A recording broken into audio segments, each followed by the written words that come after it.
ಜೈಲಿಗೆ ಹೋದ್ರೆ ಖೈದಿಗಳು ಪಾಠ ಕಲಿತಾರೆ ಅಂತ ಹೇಳ್ತಾರೆ. ಆದ್ರೆ ಜೈಲಲ್ಲಿರೋ ಖದೀಮರೇ ಅಟ್ಟಹಾಸ ಮೆರೀತಿದ್ದಾರೆ. ಮಾದಕ ವಸ್ತುಗಳನ್ನ ಕೊಡ್ತಿಲ್ಲ ಅಂತ ಜೈಲರ್ ಮೇಲೆಯೇ ಕೈ ಎತ್ತಿದ್ದಾರೆ.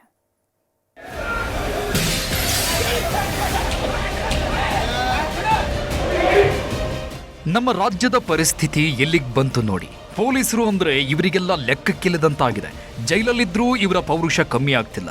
ಒಬ್ಬ ಅಧಿಕಾರಿಗೆ ಎಗರಿಸಿ ಎದೆಗೆ ಒದಿತಾರೆ ಅಂದ್ರೆ ಏನ್ ಹೇಳ್ಬೇಕು ಹೇಳಿ. ಉತ್ತರ ಕನ್ನಡ ಜಿಲ್ಲೆಯ ಜಿಲ್ಲಾ ಕೇಂದ್ರ ಕಾರಾಗೃಹದಲ್ಲಿ ಜೈಲರ್ ಮೇಲೆಯೇ ಕೈದಿಗಳು ಕೈ ಎತ್ತಿದ್ದಾರೆ. ಜೈಲಿಗೆ ಬರ್ತಿದ್ದ ಮಾದಕ ವಸ್ತುಗಳಿಗೆ ಕಂಪ್ಲೀಟ್ ಬ್ರೇಕ್ ಹಾಕ್ತಿದ್ದಂತೆ ಕೈದಿಗಳೇ ಕೈ ಎತ್ತೋ ಹಂತಕ್ಕೆ ಹೋಗಿದ್ದಾರೆ.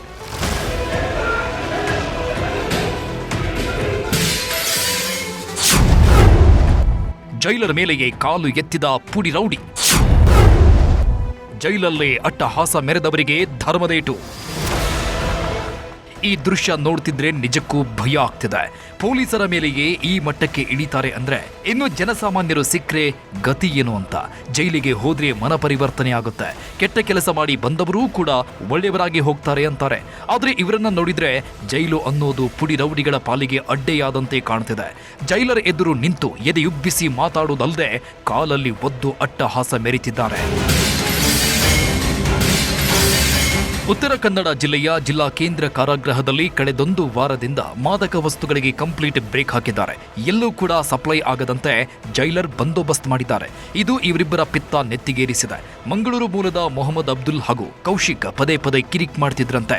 ಎಲ್ಲೂ ಕಿಕ್ ಏರಿಸೋ ವಸ್ತು ಸಿಗದಂತಾದಾಗ ಅಧಿಕಾರಿಗಳ ಜೊತೆಗೆ ಗಲಾಟೆಗೆ ಇಳಿತಿದ್ರು. ನಿನ್ನೆ ಇದು ವಿಕೋಪಕ್ಕೆ ಹೋಗಿದೆ. ಜೈಲರ್ ಹಾಗೂ ಸಿಬ್ಬಂದಿಯ ಬಟ್ಟೆ ಹರಿದು ಮನಬಂದಂತೆ ಥಳಿಸಿದ್ದಾರೆ. ಬೆಳಗ್ಗೆ ನಾವು ಅವ್ರಿಗೆ ರೌಂಡ್ಸ್ ಹೋದಾಗ ನಮ್ಮ ಸಿಬ್ಬಂದಿಗಳ ಜೊತೆ ಅನುಚಿತವಾಗಿ ವರ್ತನೆ ಮಾಡಿದ್ರು. ನಾವು ನಿಷೇಧಿತ ವಸ್ತುಗಳನ್ನ ಬಿಡಿ ಅಂತೇಳಿ ಅವರು ನಮಗೆ ಫೋರ್ಸ್ ಮಾಡಿದ್ರಿಂದ ನಾವು ಅವ್ರನ್ನ ಯಾವುದೇ ವಸ್ತುಗಳನ್ನು ಬಿಡಲಿಲ್ಲ. ಅದಕ್ಕೋಸ್ಕರ ಏಕಾಏಕಿ ನಮ್ಮ ಮೇಲೆ ಹಲ್ಲೆ ಮಾಡಿದ್ರು. ಗಾಯಗೊಂಡಿರೋ ಜೈಲರ್ ಹಾಗೂ ಸಿಬ್ಬಂದಿಯನ್ನ ಕಾರವಾರದ ಜಿಲ್ಲಾಸ್ಪತ್ರೆಗೆ ದಾಖಲಿಸಲಾಗಿದೆ. ಪುಡಿ ರೌಡಿಗಳ ವಿರುದ್ಧ ದೂರು ದಾಖಲಿಸಿಕೊಂಡಿರೋ ಪೊಲೀಸರು ತನಿಖೆ ಶುರು ಮಾಡಿದ್ದಾರೆ. ಇನ್ನು ಇವರ ಹುಚ್ಚಾಟ ನೋಡ್ತಿದ್ರೆ ತುಂಬಾ ದಿನದಿಂದ ಮಾದಕ ವಸ್ತು ಸಪ್ಲೈ ಆಗ್ತಿತ್ತ ಅನ್ನೋ ಅನುಮಾನ ಶುರುವಾಗಿದೆ. ಈಗ ಇದ್ದಕ್ಕಿದ್ದಂತೆ ಬ್ರೇಕ್ ಹಾಕಿದ್ದಕ್ಕೆ ಈ ಮಟ್ಟಕ್ಕೆ ಇಳಿದಿದ್ದಾರೆ ಅನ್ನೋ ಅನುಮಾನವಿದೆ. ಈ ನಿಟ್ಟಿನಲ್ಲೂ ತನಿಖೆ ನಡೆಸಲಾಗ್ತಿದೆ. ಅದೇ ನಾವು ಇವಾಗ ಇದು ಕೇಸ್ ದಾಖಲಾಕೊಂಡು ನಾವು ಎನ್ಕ್ವೈರಿ ಮಾಡ್ತೀವಿ. ಇದ್ರ ಬಗ್ಗೆ ಪ್ರಕರಣ ಆಗಿ ನಾವು ತನಿಖೆ ತಗೊಳ್ತೀವಿ. ಇನ್ ಕೇಸ್ ಯಾರಾದ್ರೂ ಕಂಡು ಬಂದರೆ ನಾವು ಅದ್ರ ಮೇಲೆ ಕ್ರಮ ಕೊಡ್ತೀವಿ. ಒಟ್ನಲ್ಲಿ ಜೈಲು ಸೇರಿದ್ರೂ ಖದೀಮರ ಹಾವಳಿ ನಿಲ್ತಿಲ್ಲ. ಜೈಲಲ್ಲೇ ಈ ಮಟ್ಟಕ್ಕೆ ಅಬ್ಬರಿಸೋರು ಹೊರಗೆ ಬಂದ್ರೆ ಏನು ಗತಿ ಅನ್ನೋ ಆತಂಕ ಕಾಡ್ತಿದೆ. ಹೀಗಾಗಿ ಇಂಥವರಿಗೆಲ್ಲ ಸರಿಯಾಗಿ ಕಾನೂನಿನ ಬಿಸಿ ಮುಟ್ಟಿಸಬೇಕಿದೆ.